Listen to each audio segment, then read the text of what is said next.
The other thing I kind of want to touch on that's been in the news lately is, everybody aware of the Second Amendment sanctuary? All right, well, coming up now is a man who probably doesn't need a lot of introduction. We're all very pleased to have our Sheriff, Vic Regalado, here with us. You've been in office since 2016, right? Yes. Okay. It's been a few months since we've heard from our Sheriff, so if you will give him a big round of applause, let's welcome Vic. Well, thanks for having me back. It's been a while, so glad to be back and visit with all of you. I want to talk about a couple things that we're doing at the Sheriff's Office that are kind of new, and then I'm going to jump onto a soapbox about what's going on with law enforcement and the attacks that are happening on us today.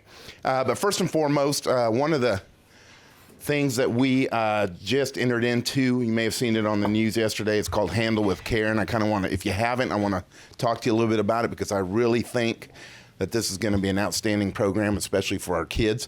Many of you are probably familiar with childhood trauma. If you're not, you've probably experienced it in your life and didn't even realize it. And it can be anything from a child being a witness to a crime or to something as serious as being the victim of that crime, or seeing mom and dad or both go to jail and then have to go to school. And so when you think about a small child having to go to school under those circumstances, what do kids do? They act out, right? They either act out loud and become a disciplinary problem, or they become sullen and quiet and withdrawn. Either one is bad. And what this does is now in partnership with our educational system, if we show up at a domestic violence and dad or mom goes to jail, the child goes to school, we send what's called a Handle with Care notification to a point of contact at the schools. It only contains the child's name and grade. Doesn't contain any of the specifics, so we're careful not to violate that child or that family's privacy, nor do we want to place any kind of stigma. So the only person that will know, well, there'll be three people: the point of contact at the school, the deputy who had sent that notification, and that child's teacher. And what it does is says to the teacher, it takes the guesswork from the teachers, and it gives them the ability to say, well, little Johnny's acting out today, and that's not normal. And maybe if it continues, they take the child, as opposed to sending him to the principal, they take it to the counselor. In turn, hopefully we can get to the bottom of what's going on, and they can connect that child to different services, whether it's mental health or otherwise. So it's a linkage between law enforcement to therapy.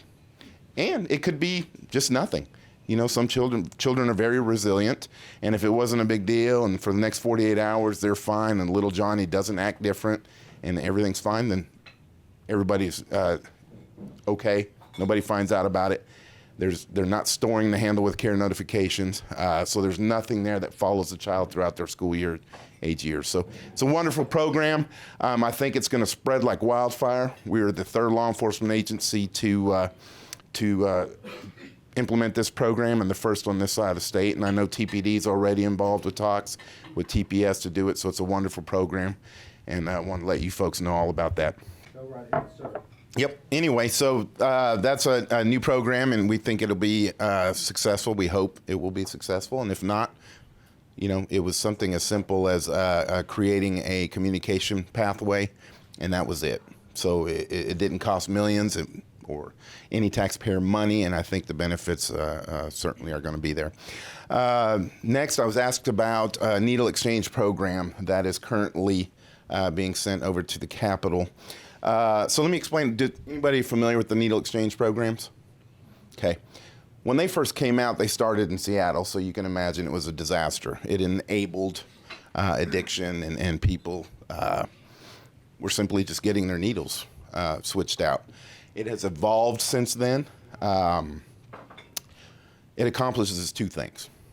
One, it slows down communicable diseases and the spread of them. We have a real problem with Hep C here in Oklahoma, specifically here in Tulsa, if you weren't aware of that. Two, it's now used as a connectivity to therapy and treatment and mental health treatment and addiction, which we have a very real problem, and I'm sure all of you are aware of that. So that's the program in a nutshell. Now, Does it enable to a certain extent? I think so. But today's world, and I'm going to get into this in just a second, today's world, we have to find a way to provide addiction and mental health services to addicts and those suffering from mental health issues. If we don't, the law has been snatched from us, okay? We can no longer use that as a hook to get people into rehab and addiction and mental health services. And let me expand on that for a second. How many of you are aware of 780 and 81, passed in 2017? No? Do I need to explain it real quick? So that was a bill that was passed, and it essentially said, what it did is it reclassified felony drug possession to misdemeanors, okay? But what they told us, the bill of goods they told us, was that it would reduce the jail population. It did, okay, to be fair, it really did. But it said with that, the savings from that would be redirected into the counties to create facilities and programs in which to deal with the people who were suffering from drug addiction and mental health addiction, okay? Passed in 2017. Anybody want to take a guess how much money we have received so far? Zero. And I'm so tired, as you probably are too, of politicians selling you a bill of goods. I mean, think about that for a second. We're going to do this for you, and on the back end, you're going to see all those savings. How many times do you hear that not only locally, but on the national level? How many saw the debate with Bernie Sanders and all that?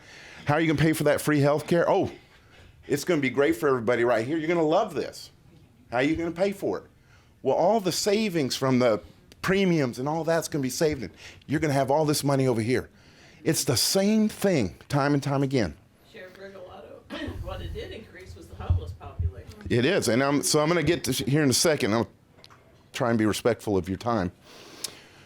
So now, okay, now we have, in the past, we arrested you for a felony, and what would happen is you would get arrested, and provided it wasn't a violent crime attached to it or a serious felony, you had the opportunity to go to drug court, where they would reroute you into some type of addiction services or mental health services or both, okay?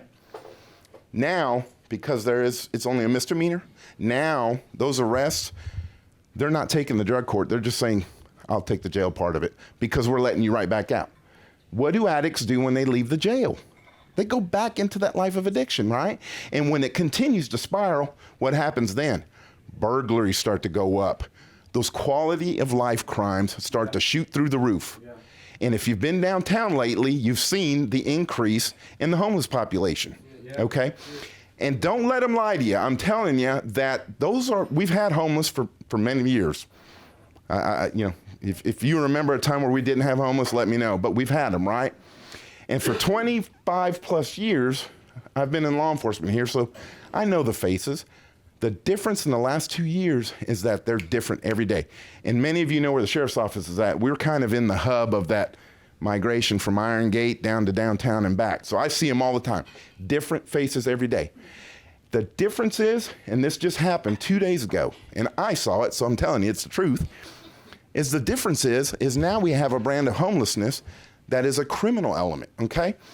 I'm going down at 9 o'clock to the courthouse for a meeting. 9 o'clock, this is on a Monday, and right as you pull outside the sheriff's office and make that left right there on Elwood, I look and my brain didn't comprehend it at first, but I looked and I saw a lady squatting on the sidewalk peeing, okay? Now, that's right. That's not unusual for homeless people to pee in public, but they usually did it behind the building or somewhere else. But let me add, it gets better, okay? I'm late to the meeting, so I'm slow roller, and I'm kind of like, and I have tinted windows on my car, so she doesn't know who I am. And she finishes peeing, gets up, I slow roll past her, she steps into the street and says, "What the is your problem?" Well, I had to back up at that point in time, right? Trump hat? Yeah. And I said, she didn't know who I was, because once I rolled back up and we had a real pointed discussion, I'm sorry, I really had to go this little bit. But the point to be made here is this. I'm in a sheriff's outfit, I'm a cop, big burly dude. How about if that's your daughter, your wife, huh? your grandfather, your grandmother. This was a person who was peeing in broad daylight and then comes up and make matters worse and says, what's your problem with it? That's what we're seeing. Yeah. That's what we're seeing. And it's all directly related to this criminal justice reform. Mm-hmm. Folks, don't let them hoodwink you. Don't let them sell you a bill of goods. That's right. Listen to your cops, listen to your deputies, listen to the people that are here. We don't want to sell you a bill of goods. We want to tell you what the truth is. Okay? And so now, and my point to all this is this. Addiction services, now that they've taken away the hook for the criminal justice system, now we've got to find a way to get these people into the treatment that they need, okay? And so one of the things that you're going to see coming up is a diversion program bill, which allows law enforcement to, if we come in contact with you and you have misdemeanor amounts of meth, isn't that amazing? Or any other type of narcotic, and provided that you haven't committed a violent crime, we're going to take you and give you the option and take you to an addiction center, okay? As opposed to the jail. And what we hope is that it saves them a trip to the jail. We get them into the addiction services and reroute them there, okay? And because I will tell you that talking to addiction services right now in Tulsa, they have counselors. And they're sitting there twiddling their thumbs because do addicts voluntarily go get help? They don't, right? So we've got to find a way to get those people there so that we get them into there, we get it into their head. And we're not saying, and I'm not going to stand up here and tell you that first time they're going to go into rehab and they're going to get off it, right? 4 to 5 times of rehab is usually the average, okay? And so if we do that and give them that opportunity, that's on them at that point in time. It gives them some accountability. It helps the criminal justice system, right? And it keeps them out of jail. Now, if they choose not to do that, then they go to jail. Unfortunately, it's a misdemeanor. It never turns into a felony. And what's going to happen, mark my words, is in about 5 to 10 years, my jail is going to be overflowing with misdemeanor prisoners. We're going to be a misdemeanor prison. 1 year in the county is the harshest punishment allowed by law for a state misdemeanor. Okay, do you see where that's going? All the things that are happening right now, okay, you're not seeing the effects yet. But I promise you, in 5 to 10, all these crazy criminal justice reforms is going to come back to haunt us. And here's the problem with that, is that I agree. You know, we can't be so far this way that we were putting everybody in jail and prisons. That's ridiculous, okay? But we can't be so far this way where we're going, well, get out, we're going to let you out, but really not do anything for you. What I like to say is let's have some common sense criminal justice reform where we can meet in the middle, where we can provide addiction services and mental health if you need it. At the same time, if you're not going to have accountability, that word gets lost these days, and if you're not going to have accountability, then we're going to put you in prison. Right? That's where we need to be. Unfortunately, you let your politicians get involved here, whether on the left or the right, and make decisions in law that they have no business making. So anyway, the point that I want to make to you now is that we have got to put and pay attention to your policymakers, your lawmakers, before they make those laws up there. Because none of those people live in the neighborhoods that we live in or patrol in, okay? So it's easy to stand back there and go, oh, this sounds really cool on paper, and pass it, and then we get to feel the effects of that. So anyway, I'm getting way far in. I want to touch on the OIM stuff. Folks, this is a prime example of the rhetoric that is going into this. How many of you were really, really super bored and had nothing to do and read the Tulsa World yesterday? Right? Well, there was an article in there by a gentleman named Nate Morris who said he witnessed a poor black woman being mistreated by the PD. Okay? That's what you see in that if you don't read between the lines, if you don't pay attention to that article. And if you do, go back and read it. It says, one, PD was called there, okay?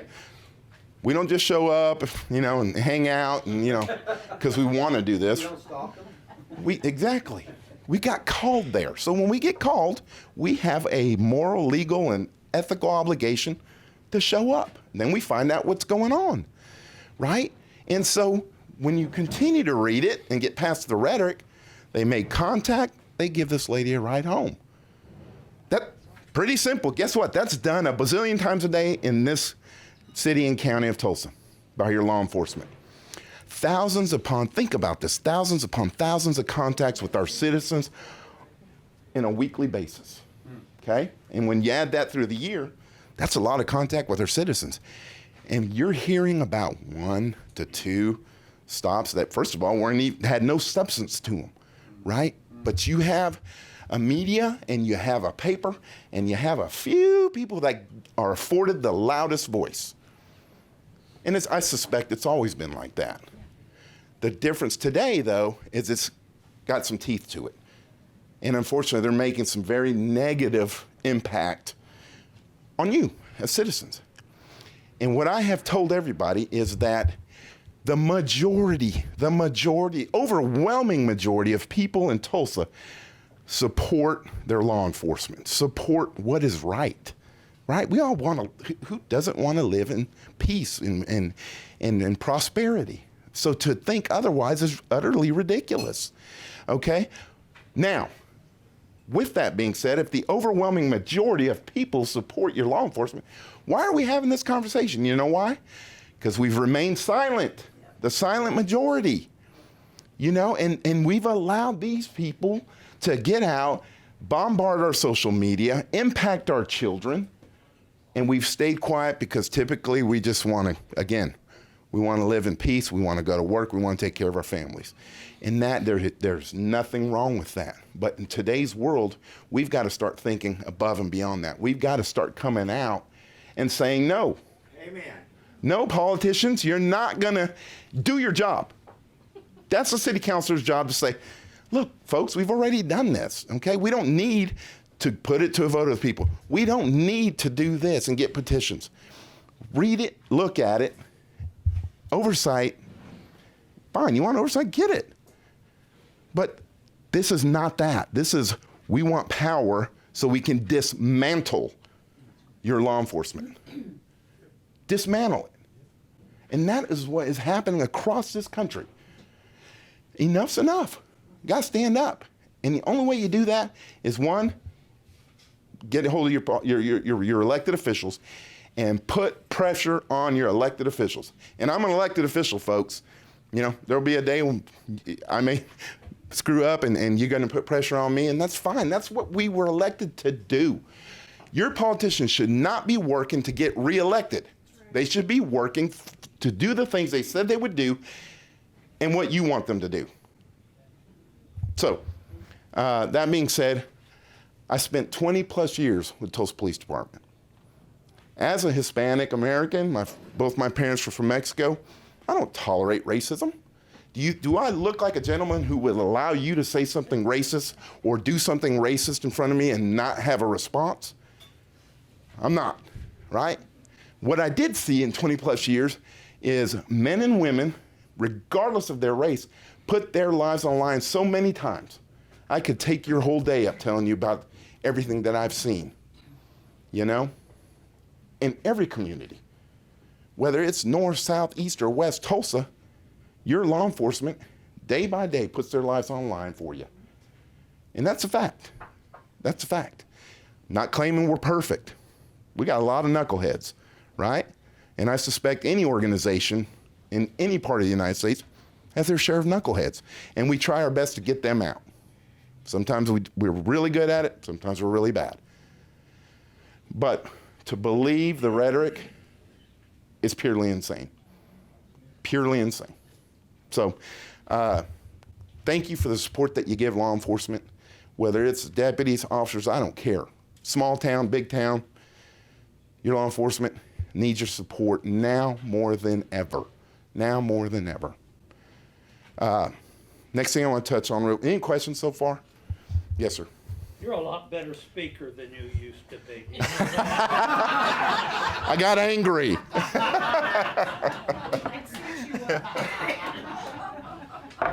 Thank you. Don't joke, don't joke, don't joke. Well, thank you. Thank you. Michael, you talked about some of the lawmakers not taking a look at that. Has there been any local lawmakers even thought about it, or even talked about it, or even told about it? About any of this criminal The justice? first part that you was talking Oh, absolutely, absolutely. And what you'll see, here's the prime example, okay? When you ask one of your elected officials a very pointed question, they should give you a very quick and concise answer. But if they hedge on that fence a little, right? Well, what is that? To me, it's at minimum indecisiveness. You know, you either are doing right or you're doing wrong. You know, and I think if you err, and I'm not saying that you have to be perfect, make mistakes. I make mistakes all the time. I'll make one before I leave here, I guarantee it. But if you're erring on the side of right, those mistakes tend to be forgivable, right?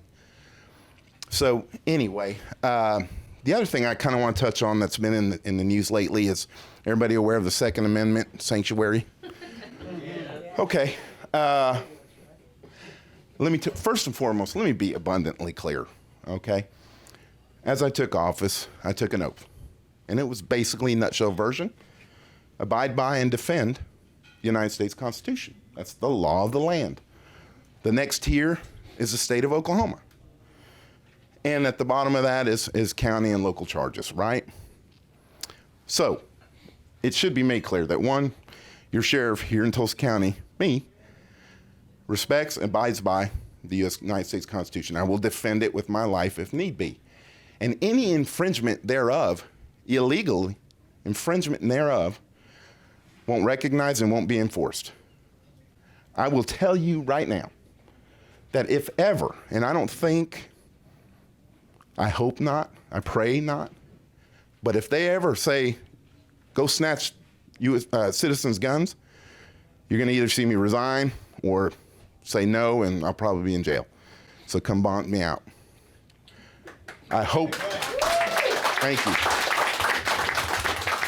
But I say that because of this. I do have hesitation in saying we're a sanctuary. And here's the why. How many remember the whole sanctuary city movement, right? I think that's, I didn't recognize that, so I can't be hypocritical and go, well, I didn't like the sanctuary city, but I'm going to call us a sanctuary for Second Amendment, okay? I have reservations. I'm looking at that right now because words mean things, okay? Now, what I will tell you is that I've already been in talks with two of our commissioners who I think will be on board, but the county commissioners are the only ones that can make resolutions, right, that says we abide by this as a county, we support this, whether it's symbolic or not, they have that power to do so. I think we will do that. We're in talks to do that. But if we do that and you don't see the word sanctuary, it's because of that, okay, of what I explained earlier. It's a word, but it means something. And when they used it as sanctuary city for illegal immigrants, that was an illegal term. I didn't recognize it. That meant nothing to me as a law enforcement official. So I can't climb back over the fence and go, however, sanctuary for Second Amendment, it means something. No. Sanctuary, take the word sanctuary out of it. Yeah. Your Tulsa County Sheriff is a Second Amendment person, respects your rights, whether it's the second, first, third, fourth, fifth, will fight for your rights, abide by those rights as they're outlined in the United States Constitution. Plain and simple. Yes, sir. How much money do you need to be reelected, and how can I help you do a fundraiser? Well, right now, fingers crossed, there's nobody that is running. If they do, I'll come knocking and I will call you. Yeah. I will. I will. I'll put a banquet up for you for 300 people, okay? Thank you. That's a promise. I appreciate you I keep very my much. promises. I believe you. Promises. Thank you. Questions? Or- I think that was it. So any questions you guys got, please. I just want to commend you. We had a gentleman at our meeting a couple months ago who was currently employed by the Jinx Police Department for sex crimes unit. And they got embarrassed because they had too many sex offenders in Jinx, and he was too good at catching them. So they kind of let him go, and you picked him up to start a similar unit for the county. And this is something that's really needed. And Thank you for bringing that up, because I did want to talk about that. So we started a child predator unit, and I brought aboard an individual by the name of Jason Wise. He and his wife, great people, great, yeah, sure. He and his wife run the Demand Project. If you're not familiar with that, it is a program that helps those that have been affected by sex trafficking, children, and all the way up through the whole gamut. In fact, she was recently appointed to President Trump's National Board for Sex Trafficking, right? That's a big deal. He is now an investigator with us, and I will tell you briefly that his job, one, is to pursue, arrest, and ultimately prosecute those that would victimize our children, right? Our greatest treasure. And it sounds simple, but I will tell you that with the advancement of technology, it has become incredible and very, very, very scary how these predators are getting online and getting into your kid's head, right? Yeah. And I'm telling you, to me as an adult, I go, I don't even have a Facebook for the most part, right? Why would you listen to anybody online?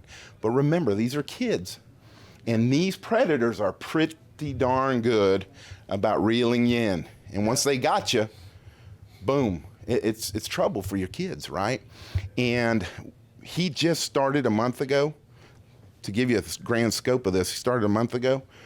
We've already arrested 3, okay? Horrific.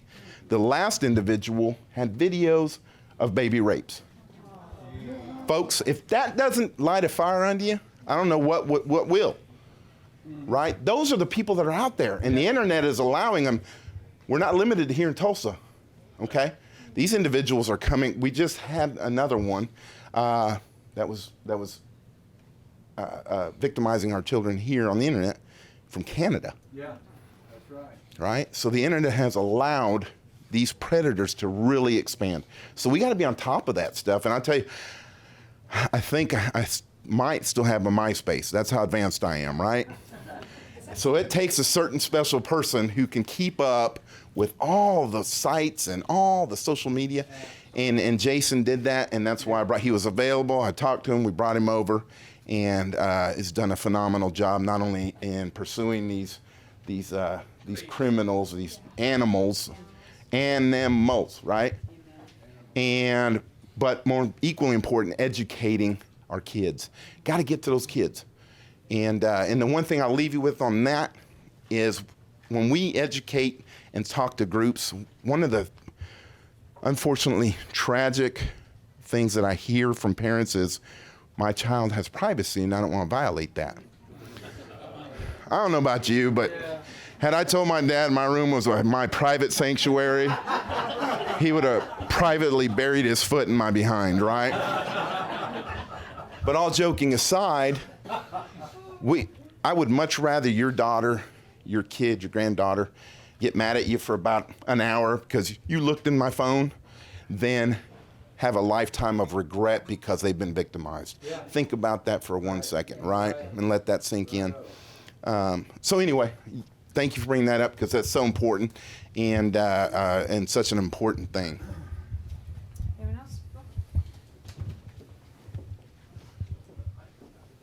else? I sat through Weiss's program. A friend of mine, James Williamson, who was counsel for the Senate, is on his board, and he is. I commend you. That was an absolutely stellar move, bringing him on. God bless you. That was wonderful. And I hope they double your funding in that particular committee. I'm sure the liberals on the city council want to do that. So, Joe, you're supposed to laugh. But anyway, but my bottom line is 400,000 children are at risk for pedophilia, trafficking, and 18,000 children are currently being trafficked now as we speak. Mm-hmm. What are the numbers? I haven't done any research, so maybe you haven't had time. I don't know. So if the question is inappropriate and you want to defer to later, I understand. But what percentage, what numbers of children are at risk here in the city of Tulsa, or the county of Tulsa, would you guesstimate? At risk, I would say every single one of them. Well, yeah. Right. the numbers are, it depends upon certain circumstances, single mothers, Facebook, It does, and I will tell you that it's hard to come up with a number, because I will tell you that this is a crime that is not limited to the the scary stranger stalking you. Yeah. Oftentimes it's family members, it's friends, right? It's associates, it's friends of your friends that lure you into that world, right? So in terms of numbers, one, I don't have any of those stats with me on me right now, but I would say that, how we have to look at it is that every single child who's susceptible on the internet is at risk. It really is. The question at the other end of the spectrum, we see a lot of this being, predators preying on young children, but at the other end of the spectrum, we see predators preying on seniors and the elderly through either phone calls or online, because we have a lot of seniors who are online. They want to see their grandkids, and they're targeted. Is anything being done through the Sheriff's Department to address that? Those are one of the most difficult, especially because typically those phone calls and those scams that are the majority of the abuse on our elderly are coming from out of the country. I will tell you this, the one thing that I tell everybody on that is, if any law enforcement or any person gets on the phone and claims to be law enforcement and asks you for a single solitary red cent over the phone, hang that thing up. Hang it up right then and there. In fact, the funny thing is we just had a scam going, and we tried, when those things happen, we put it out on our Facebook and our websites and through the news to say, hey, if you get this phone call, it's not the sheriff's office. But just kind of a funny thing on that. So we had a scam just about 2 weeks ago where this individual was claiming to be my undersheriff, George Brown. And so we found out about it, and so we got the number, so George decided to call it. And I guess whoever this scam artist was thinks that all sheriffs, speak with a really, really thick country accent. And so George called it, and he's like, "Under Sheriff George Brown, Tulsa County Sheriff's Office, how can I help you?" Anyway, it was funny. But all that to say this, anybody who asks you for a red cent or any personal information, hang it up quickly. The law enforcement does not do that. Right? Does not. And if they do, verify it. Hey, where do you work? What division you at? You with the county? You with the city? Who you with? Give me your supervisor's number. If I'm going to ask you for money and you ask me for all that, I'm going to say, okay, no problem. Right? Right? So anyway. Other questions? Anyone else? All right. Well, Vic, thank you. Guys, thank you very much.